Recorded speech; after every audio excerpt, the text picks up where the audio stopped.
Seul, et tu te dépêches pour qu'on puisse aller manger à 13h, s'il te plaît. Fait. Merci Jean-Paul, merci beaucoup Jean-Michel Brun, abonné au gaz.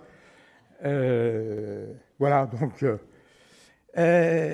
oui, peut-être je vais quand même le faire, mais je suis, comme vous, passionné de sport.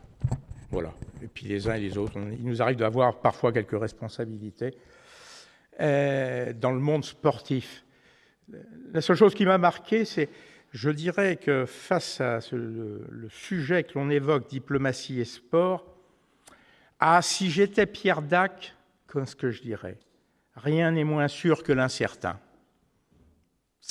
On est face à un dossier qui est extrêmement complexe, qui est multiforme, et par la force des choses, il est évident que... Alors, je viens d'enlever les capuchons, ça devrait marcher un peu mieux. Oui, ça marche bien quand même, parfait. Alors, ce que je voudrais dire dans le cadre de... D'abord, je voudrais saluer la qualité des interventions. Je crois que ce qui est important quand on est face à un sujet de cette nature, il est toujours très réducteur de vouloir le traiter, parce que les choses ne sont pas aussi simples qu'il y paraît. Je vous le dirais avec un peu de recul. Pour ma part, j'ai dû participer au total, si je prends les Jeux Olympiques d'été, d'hiver et les Jeux de la jeunesse, à 13 ou 14 manifestations. Donc je veux dire qu'avec le temps, j'avais des certitudes à l'origine sur certaines choses. Je vous garantis qu'à un moment donné, vous retrouvez un peu d'humilité et vous vous dites qu'au contact des réalités et face aux situations telles qu'on peut les vivre, il y a des moments où vous dites cette vérité qui me semble être absolue, eh bien, il faut peut-être la relativiser ou lui donner une dimension encore plus forte, plus grande. C'est le propre même de la vie, et tous les sujets qu'on vient de traiter nous le démontrent à l'évidence. Alors, les grands événements sportifs, bien sûr, ne sont pas que du sport, c'est évident. Je veux dire que ce qui m'a toujours frappé, pour me prendre la dimension, c'est de voir, quand on est à des Jeux Olympiques d'été, le nombre de chefs d'État, de chefs de gouvernement, qui arrivent dans une organisation, mais alors protocolaire, où ils veulent impérativement, en fonction de son classement de représentation à l'international, trouver le bon positionnement, la bonne assise. Enfin, je veux dire, on ne se déplace pas comme ça, un aussi grand nombre, une cinquantaine dans certains cas, de chefs d'État, uniquement pour le plaisir. C'est que derrière, il y a à l'évidence quelque chose d'autre, et ça veut dire qu'il y a des effets induits. Alors je pense que la vie internationale, j'ai toujours tendance à dire, et ça a été dit par beaucoup d'autres déjà, c'est vraiment une conversation permanente. C'est quelque chose qui n'est pas figé. Ça s'appelle la diplomatie. Alors, on est heureux quand l'excellence de l'esprit est un perpétuel festin. Là, pour moi, qui suis un gastronome français et qui adore ça, le perpétuel festin, c'est mon devenir.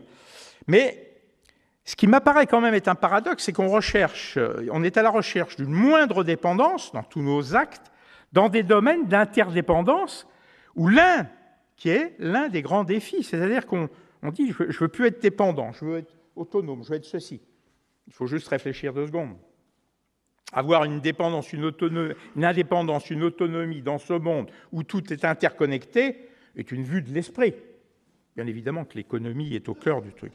Alors, les champions, on nous dit toujours, sont devenus, et c'est vrai, c'est merveilleux, sur le sujet qu'on évoquait tout à l'heure sur les athlètes. Regardez l'évolution du CIO, le positionnement des athlètes aujourd'hui. Par la force des choses, la configuration d'hier ne sera pas celle de demain. Vous avez un positionnement des athlètes aujourd'hui. Dans chaque pays, prenez chaque pays, analysez-le et vous verrez que les athlètes aujourd'hui se positionnent à l'échelle internationale et s'inscrivent dans les démarches de la vie institutionnelle à l'international. Donc automatiquement, les choses ont changé. C'est évident. La baronnie ou autre chose, où à un moment donné, un seigneur pouvait se dire « je suis ad vitam aeternam », c'est une vue de l'esprit. La capacité de renouveau de cette nouvelle génération et de ces merveilleux ambassadeurs, hommes et femmes, il est évident qu'elle est en train de changer quelque chose. Alors, il faut se dire, on parle toujours à un moment donné d'apolitisme ou autre chose. Je crois que c'est une expression, on dit toujours que, et le CIO y tient, est proscrit pour la tête, bien évidemment, l'expression politique. Elle est proscrite. Ça, c'est très clair. Je crois que d'ailleurs, les racines de cette formulation d'apolitisme du CIO, il faut vraisemblablement les chercher dans la Grèce antique. mais je ne vais pas revenir là-dessus parce que ce serait trop long, sur les différentes cités d'État avec la trêve. Il y avait quelque chose. On déposait les armes, il y avait quelque chose de matériel, et on se disait qu'à ce moment-là, effectivement. Alors, je crois bien sûr qu'on peut proscrire quelque chose pour les athlètes. En rien, ça n'entrave la stratégie des États, bien évidemment. Sur le lien entre sport et politique, on peut avoir ce que certains ont appelé des analyses miroirs déformantes. D'un côté, l'apolitisme du sport et des grands événements, on en fait un prêche, et de l'autre côté, le sport au service de la domination des nations puissantes. Oui, bien sûr, chacun utilise ses atouts. On est dans une réalité. La réalité aujourd'hui, je pense qu'après la Première Guerre mondiale, le sport a pris une place croissante et deviendra donc un instrument diplomatique. Alors pour appréhender mon sujet, je voudrais surtout, il est nécessaire pour moi d'avoir une vision globale. Je ne veux pas me limiter au sport dans un premier temps, c'est pour ça que c'est un sujet, il est très difficile de traiter dans un temps très court, c'est que si on n'a pas une vision globale, il faut comprendre qu'on est dans un monde confronté en permanence aux spectacles chaotiques, à des spectacles chaotiques, et que ça aggrave la confusion des idées. Donc il faut avoir cette vision globale et se rappeler que le sport, il n'est pas en dehors de la société, il est au cœur même de la société. C'est pour moi l'élément. Mais le monde aujourd'hui, il est un kaléidoscope. Et cette image permet d'illustrer à mes yeux quelque chose de très fort. Ça veut dire qu'un propos soutenant que ce ne sont pas, comment dirais-je, les éléments qui font le tout, mais la forme que prend leur combinaison. Si on est capable d'articuler plusieurs choses, c'est-à-dire un volet économique, un volet diplomatique, un volet politique, c'est la combinaison et l'articulation de ces différents pans qui font qu'à un moment donné, on a une projection extrêmement pertinente. Alors très rapidement, il y a 3 points pour qu'on ait un déroulé que je vais traiter. 1, c'est les mutations contemporaines au sens large. Et 2, le sport, un fait social et sociétal à plusieurs facettes. Et 3, le sport au service de la diplomatie. Alors, les mutations contemporaines au sens large. Alors, si on n'a pas à l'esprit le passé, je ne crois pas qu'on puisse se projeter et mettre en perspective une vision juste pour l'avenir. 3 données, de mon point de vue, méritent, en tous les cas, pour une approche sommaire, pour replacer les choses dans un monde évolutif, à la fois ce que j'appelle la fragmentation, la mondialisation et la compétition permanente. La fragmentation, c'est très simple, c'est une donnée factuelle que vous connaissez bien, c'est que quand l'ONU s'est créée, vous avez 50 au départ, la Pologne est arrivée juste après, donc on peut dire 51 pays au moment où l'ONU se crée. Ils seront 104 membres en 64 et aujourd'hui, ils doivent être 193 membres. Cette évolution traduit tout simplement les étapes d'une fragmentation, mais surtout de sa recomposition. Ça veut dire qu'à un moment donné, on ne reconstitue pas un espace économique, politique et sociétal en une fois. Ça se traduit dans le temps. Si je compare aujourd'hui, si je regarde le CIO, juste pour avoir des visions, ce ne sont pas des éléments dont il faut s'imprégner au sens factuel du terme. Il connaît aujourd'hui 200 pays. Alors, on va dire pays, ce ne sont pas des pays, parce que ce n'est pas les pays qui adhèrent, mais les comités olympiques. Mais en tous les cas, grosso modo, entre guillemets, on peut dire qu'il connaît 206 pays qui sont membres à ce jour. La FIFA, elle, certes, elle a commencé beaucoup plus tôt, puisqu'elle doit être des années de 1904 ou 1905. Eh bien, il est évident que la FIFA doit regrouper on doit appeler ça les associations internationales 211. Donc on voit à un moment donné que le secteur du sport, dans son évolution, s'est structuré lui-même et de manière extrêmement importante. Et alors, je ne tirerai pas de conclusion sur l'universalisme, comme certains veulent le faire, en disant d'un côté, la FIFA a un universalisme plus grand que d'autres. Non, je pense que l'UNESCO, avec ses membres, tout comme toutes les autres, l'ONU, chacun a sa mission dans ce domaine, et la notion d'universalité, c'est celle de la mobilisation. Alors, la mondialisation, je crois que depuis 1970, il a échappé à personne, et ça a des effets induits extrêmement forts, c'est qu'aujourd'hui, il y a eu un tellement développement rapide des outils, mais aussi des activités économiques et culturelles qui échappent de facto, qu'on le veuille ou non, au contrôle des États-nations. Je prends l'exemple de la communication satellitaire, le développement de la téléphonie mobile, de l'Internet. On voit bien que tout ça, même si dans certains pays on veut maîtriser ça, il n'en demeure pas moins que c'est un élément qui perturbe l'ensemble du dispositif. Alors, je pense que la mondialisation économique, parce qu'il n'y a pas d'analyse du sport qui puisse se faire sans intégrer l'environnement économique. Il n'y en a pas. Complexifie bien plus qu'elle n'abolit, comment dirais-je, la géopolitique, c'est-à-dire que nous assistons à une nouvelle donne politique. Alors, il est bien clair qu'un combat se poursuit sur tous les territoires pour savoir aujourd'hui où est le commandement économique. Comment favoriser, on le voit bien dans les interrogations qu'on peut avoir, même aux niveaux intermédiaires, c'est une région ou autre chose, comment favoriser les politiques publiques, à la fois de recherche, arrêter des stratégies pour attirer les meilleurs étudiants, les meilleurs chercheurs, pour obtenir en particulier des implantations de grands équipements internationaux de recherche, de production, tout ce qu'on voudra. On voit bien qu'on alimente cette réflexion pour se dire comment on intègre tous ces éléments pour booster et propulser la réflexion. Je crois que les dernières décennies ont été marquées par une mutation sans précédent de l'économie mondiale, et on ne peut pas comprendre le sport si on n'a pas intégré ce paramètre. La globalisation a rebattu ses cartes, et j'en veux pour preuve avec l'essor aujourd'hui, et j'en ai fait une étude spectaculaire, de la zone Asie-Pacifique, et surtout de la Chine, mais bon, ça n'est pas la place de rentrer dans le détail ici. Et puis ce que j'appelle la compétition permanente, c'est une autre donnée aujourd'hui, c'est que ce contexte géopolitique contemporain, il est caractérisé par la compétition mondiale, vous l'avez bien observé, quel que soit le domaine, c'est une compétition. Ainsi, moi je prends à l'époque toujours, et pour tous ceux qui travaillent dans le monde de la diplomatie, le monde culturel, je prends mon propos, c'est la culture. Elle devient un matériau d'une stratégie d'influence, c'est évident, dans le jeu politique. Cela, à la fois, on a une politique culturelle extérieure à une époque, aujourd'hui beaucoup moins, qui se met en valeur au niveau des ambassades, mais aussi à l'époque les alliances françaises, qui sont toujours là aujourd'hui. En permanence, il y avait à l'époque une vraie stratégie à l'international de la culture pour essayer de développer et en tout cas de se donner une dimension encore supérieure. Donc c'est une donnée. Quant au sport, lui, chacun l'a observé, je veux dire, aujourd'hui, on a parfois des champions qui sont devenus des icônes vivantes. Il est évident que cette puissance, au travers de cette image et de ces médias, c'est une nouvelle forme du pouvoir. Mais je voulais lire quelque chose d'un homme que j'aime beaucoup, Pascal Boniface, qui est un grand expert, avec lequel il est toujours enrichissant d'échanger. Je vous le conseille si vous avez cette opportunité.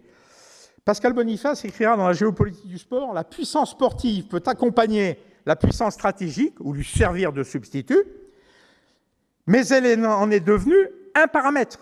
Certains pays ont choisi de se loger dans une niche sportive, c'est bien choisi au plan de l'option économique, pour multiplier leur reconnaissance internationale, est une grande puissance, implique également de plus en plus d'avoir une vitrine, faute de quoi la panoplie n'est pas complète. Je crois que ce petit résumé donne la réalité des choses. Il a cette capacité de concision et de pertinence, c'est que c'est une réalité, et au travers de ça, on le voit très bien. Cette réalité, elle est là. Alors, la deuxième partie, assez rapide, sur le sport, un fait social et sociétal, ça, chacun peut le mesurer. Il y a plusieurs facettes. On ne peut pas aborder le sport sous un seul angle. Aujourd'hui, si je prends la force médiatique du sport, il est évident que ça en fait une puissance qui a un impact sur l'opinion publique. Ça n'a échappé à personne. À personne. D'ailleurs, si tous les politiques, quand il y a un match extrêmement important, viennent y assister, c'est que bien évidemment, ils ont compris que quelque part, ce serait pas mal de remettre la coupe, ou en tous les cas de la toucher. On est donc dans un schéma aujourd'hui où on mesure les choses. Alors, quand vous regardez les JO avec la Coupe du Monde de football, les JO restent la principale compétition sportive qui imprègne le monde. Alors certes, on a bien compris que le sport était un marqueur, mais la puissance économique reste le facteur principal. Il faut être lucide. C'est-à-dire que le rayonnement d'un pays donc, génère une dynamique, et le poids de l'opinion publique est indéniable aussi, puisqu'on prend des options politiques, autant que faire se peut, parfois dans un sens qui n'aille pas totalement à l'encontre de ce qu'on fait. Si je prends quelques points, en 2006, Kofi Annan, qui était secrétaire général de l'ONU, avait déclaré à l'époque, je trouvais ça amusant, ça m'avait surpris, que la FIFA était plus universelle que les Nations Unies, car ayant plus de membres. Oui, on peut l'accepter en termes mathématiques. J'avais tracé ça, c'est surprenant, mais je ne vais pas m'étendre là-dessus. En novembre 2014, l'ONU a reconnu, alors ça a été un point fort pour le mouvement sportif olympique, a reconnu l'autonomie du sport et du CIO et du sport, du CIO et du sport. La résolution d'ailleurs des Nations Unies reconnaît le sport comme moyen de promouvoir à la fois l'éducation, la santé et le développement et la paix, et elle relève le rôle significatif, ce qui pour nous était un point extrêmement important, du CIO et du mouvement olympique pour atteindre ces objectifs. Pour moi, c'était une reconnaissance un peu de la mission sociale du CIO. C'était sous cet angle-là que cette résolution m'avait effectivement intéressé. Après, c'est sûr que le sport aujourd'hui, lors de sa 74e session, alors pour poursuivre dans l'ONU, en 2019, ça devait être début décembre, l'Assemblée générale des Nations unies a adopté la résolution portant le respect de la trêve olympique. Mais je crois que quelqu'un l'a effleuré tout à l'heure, donc je ne vais pas m'étendre là-dessus, qui était, comme toujours, l'édification d'un monde pacifique. Je ne sais pas trop ce que c'est. On comprend le sens et la portée, mais on ne voit pas très bien comment les modalités accompagnant cet objectif peuvent être mises en œuvre efficacement et meilleures grâce au sport et à l'idéal olympique. Elle a reçu d'ailleurs le soutien, pas à l'unanimité d'ailleurs, sur les 193, je crois qu'on est arrivé à 186 voix pour. Ce qui signifie qu'aujourd'hui, on est dans un monde où la place des médias, et là Jean-Paul pourrait mieux en parler que moi, donc je ne vais pas venir là-dessus, mais quand je regardais sur Barclay Premier League, on doit être à près de 4 milliards de téléspectateurs, ce qui veut dire que quand j'ai en mémoire les cérémonies d'ouverture des Jeux de Londres, la cérémonie d'ouverture de Rio, on est plus de 4 milliards de téléspectateurs, plus de 4 milliards de téléspectateurs qui suivent cet événement. Donc on mesure bien que, bien évidemment, chaque mot, chaque phrase, chaque intervention, chaque geste, chaque photo a un impact international. Et puis, vous l'avez compris, les droits de diffusion et de marketing qui y sont attachés sont en capacité, ce qui fait que le CIO est un acteur de la mondialisation, une OSG extrêmement influente, qui, par l'intermédiaire de son implantation dans tous les pays, je vais à la réunion de l'ANOC, qui est l'organisation de tous les comités olympiques, il y en a 206, il est bien clair qu'au travers de 206 organisations, dans chacun des pays, il y a un relais extrêmement fort. Et il a diversifié, je crois qu'il a fait quelque chose extrêmement fort, parce qu'on en parle, il a diversifié son action en allant sur le développement durable également. Et d'ailleurs, l'agenda 2020, qui a été mis en place avec ses 40 recommandations, a été, pour nous, on l'a vécu, c'était à Monaco, il a été un tournant dans la mesure où on s'est dit on va essayer d'anticiper ce que le monde pourrait nous reprocher plus tard. C'est-à-dire, à un moment donné, posons-nous des questions à une échelle plus longue, plus grande, et puis, disons-nous, ne mettons pas de traiter tel sujet ou tel sujet, parce que si on ne se pose pas la question, et c'était pour l'organisation des Jeux, quand on voyait à un moment donné le budget global, comment il pouvait déborder dans certains cas, et comment aujourd'hui on ne prenait pas en compte toutes les économies qui peuvent être faites et qui seront faites. En tous les cas, pour Paris, je ne doute pas qu'effectivement tout est mis en œuvre pour y faire le maximum d'économies. Et je crois qu'il ne faut pas donner l'image d'un grand événement qui, à un moment donné, a des moyens incommensurables. Ce serait une grave erreur. Et donc, par voie de conséquence, il faut impérativement...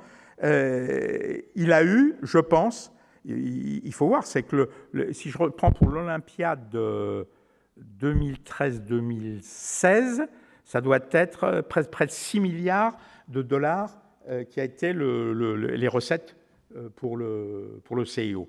Donc on est sur des niveaux, à un moment donné, de récupération dans le prolongement de ces opérations qui sont à un niveau, et d'ailleurs 90% des fonds sont redistribués par le CIO, et c'est bien pour ça qu'il accompagne les organisateurs de Jeux Olympiques dans des proportions tout à fait significatives, puisque ça peut aller jusqu'à 2 milliards dans certains cas, et donc effectivement on comprend qu'il a bien compris qu'il fallait diplomatiquement bien présenter les choses pour qu'il n'y ait pas...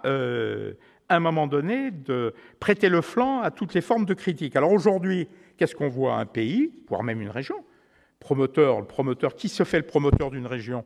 Eh bien, ça peut être un pays. Vous savez, j'ai gardé le souvenir, quand on a fait le vote, ça devait être au 5e tour des Jeux d'Atlanta, puisque c'est un sujet qui a été évoqué tout à l'heure, on a eu de fortes interrogations, parce que c'est au 5e tour qu'Atlanta devancera Athènes, et pourtant c'était le centenaire au berceau de l'olympisme, donc on pouvait considérer très légitimement, en tous les cas intellectuellement. Mais c'est vrai. Alors on a parlé de Coca-Cola, je ne veux pas critiquer des sponsors ou autre chose, je ne vais pas les critiquer puisque je considère qu'à un moment donné, l'important c'est de pouvoir en user suffisamment habilement dans une démarche d'intérêt général. Si c'est le cas, ça ne me gêne pas.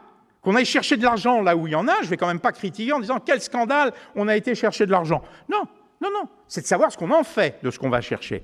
Et Coca-Cola, à l'époque, dans le programme TOP, c'est ce qui finance l'ensemble des comités olympiques, comme contribution directe du CIO, dans le TOP, à l'époque, puisque ce programme TOP avait été institué par Samaranch, Et ça regroupait, le Coca-Cola regroupait, je crois, plus de 10 connexions internationales, des multinationales qui s'intégraient dans le dispositif pour sponsoriser les Jeux.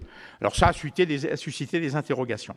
Dieu merci pour la candidature française, après plusieurs échecs, mais je ne vais pas m'étendre là-dessus, puisqu'on on a annoncé notre candidature, ça devait être au moment où on a fait la journée olympique de 2015. On a annoncé notre candidature, et puis et c'est là aussi qu'il faut intégrer un paramètre, on a dit c'est fini. On y va si ce sont fondamentalement les athlètes qui portent la candidature. Alors bien évidemment, le politique, il n'est pas absent, il est intégré dans le dispositif, sinon ça ne marcherait pas. Mais la démarche première était celle de l'athlète en première ligne. C'est la première fois. La première fois. Parce qu'auparavant, il y avait toujours quelqu'un pour venir, un politique, pour dire, bon, je vais vous raconter l'histoire, je vais vous expliquer. Non. Là, ce sont des athlètes qui ont été mis en première ligne, et je trouve que c'est une très belle réussite de la candidature française. Alors, le troisième point, assez rapidement, c'est le sport au service de la diplomatie.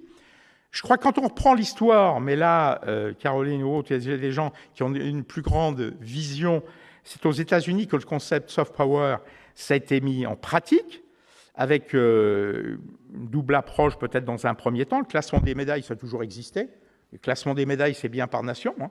Donc c'est bien une compétition des États, qu'on le veuille ou non. On dit non, c'est non.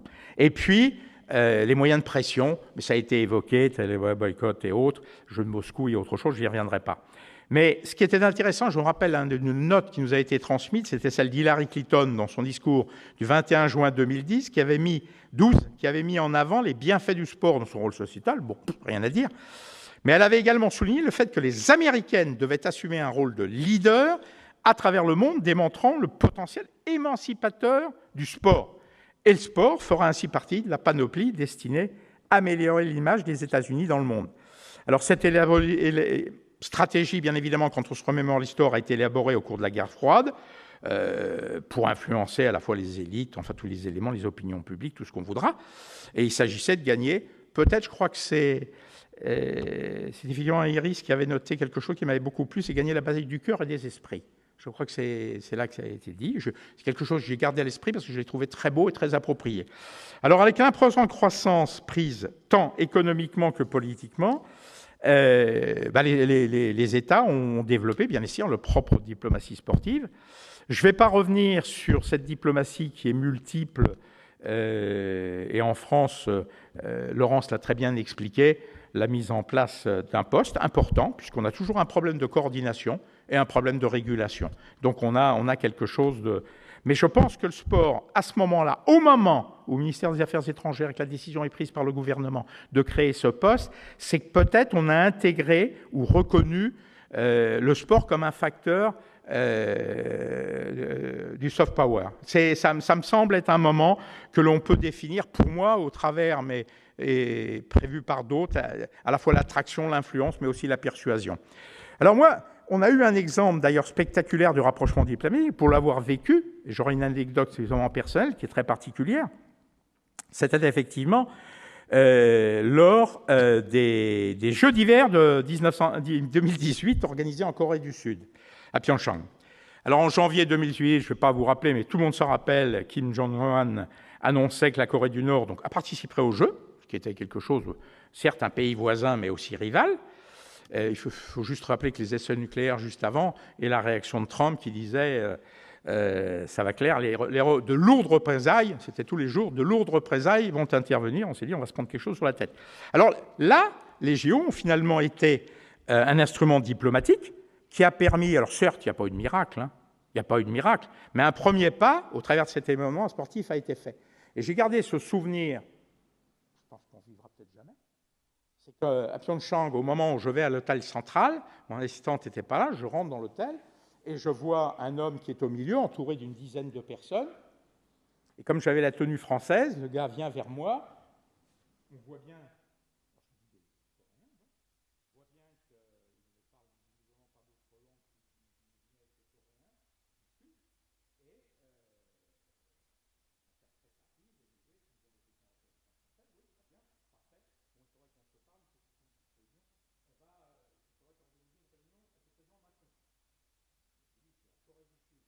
passer par moi Là, vraiment, c'est qu'on a complètement, on a pété les plombs. Il y a quelque chose qui ne va plus. Et le gars me remet une carte.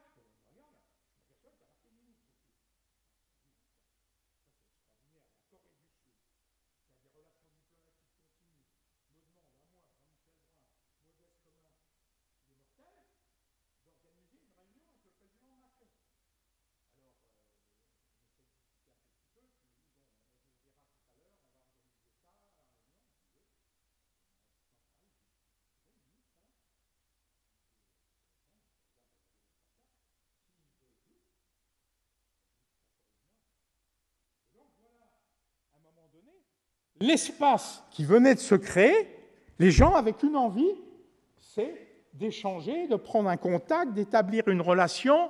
Et donc, on m'a expliqué que le numéro de portable qui est là-dessus sur cette carte que je vais faire encadrer et que je garderai en souvenir, je ne l'aurai sûrement plus. Donc, tout simplement pour dire que la réussite sportive, au final, c'est un catalyseur, pour moi, extraordinaire. L'exemple du Qatar a été pris, donc je ne vais pas m'y étendre là-dessus. La seule chose que je voudrais souligner, je crois que Cyrus qui l'a bien souligné sur l'un des points, c'est qu'il n'y a pas seulement le miroir, la capacité de développer au plan de l'économie, c'est évident, mais il y avait aussi se donner au final une protection, parce que les voisins sont puissants, et plus, à un moment donné, ils mettaient en avant leur image, plus ils se préservaient à l'international, et on se disait, si un jour ils prenaient l'idée à des voisins puissants de venir annexer le Qatar, qui représente, pardonnez-moi, en moyens militaires, il n'y a pas de difficulté pour quelques voisins puissants de s'approprier de quelque chose, sauf intervention de l'international. Et donc, je pense qu'au travers de ce document de l'IRIS, je me suis dit, effectivement, c'est aussi au final une protection. Alors, je conclurai sur ma conclusion. Alors, il y avait une question qui était posée, à savoir, le sport est-il acteur ou otage ? Alors moi, je dirais que chaque situation, elle requiert une analyse appropriée.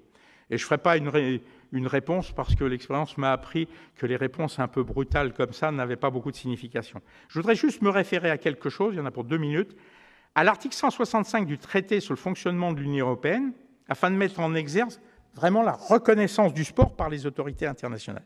Je vous lis cette partie. L'Union contribue à la promotion des enjeux européens du sport, tout en tenant compte de ses spécificités, de ses structures fondées sur le volontariat, ainsi que sa fonction sociale et éducative. Personnellement, ayant en charge le dossier du modèle sportif européen sur mandat des COE, en lien avec le CIO, ce socle, pour moi, il est capital. Alors, je dirais tout simplement aujourd'hui qu'il y a donc lieu, oui, dans nos sociétés aujourd'hui plus que jamais où le lien humain et social fait défaut, il y a donc lieu de valoriser à la fois ses vertus sociales et culturelles, ça ne suffit pas, et éducatives. Les institutions représentatives, je dirais juste une chose, pour avoir rencontré entre la commissaire, Mme Vestager, la commissaire européenne à la concurrence, c'est qu'il faut... les institutions représentatives du sport doivent toujours être vigilantes, tant au plan national qu'international, pour que l'accompagnement et la promotion des actions de la diplomatie sportive restent en harmonie avec les valeurs communes à préserver. C'est comme tout dans la vie, hein. Il y a un équilibre à trouver, il y a un juste milieu aristotélicien à trouver. Ce que je sais en France, c'est qu'en 20 ans, on a tellement eu de grands nombreux événements. On en a qui continuent, puisqu'on est le pays hôte d'événements phares, tels que Roland Garros, Tour de France, bref, tout ce qu'on voudra. Je crois que les politiques d'influence, elles répondent certes à des intérêts politiques, économiques et diplomatiques, mais elles relèvent aussi de cette nature compétitive, au sens, je dirais, le plus noble, le plus maîtrisé, qui est le moteur même du sport en termes de progression. Dans une société, il n'y a pas de progression si à un moment donné, on ne motive pas les gens d'une certaine manière, où ils se motivent eux-mêmes dans un environnement qu'ils acceptent, qu'ils maîtrisent et dans lequel ils s'épanouissent.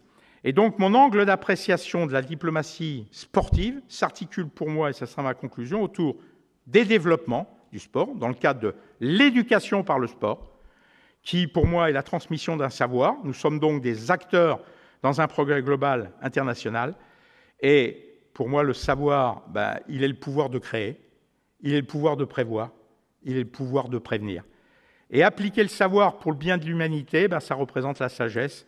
Or, sagesse, savoir et sagesse sont les 2 garanties principales pour moi d'un avenir commun meilleur. Et donc, je vous remercie de votre bienveillante attention et je reste à votre disposition.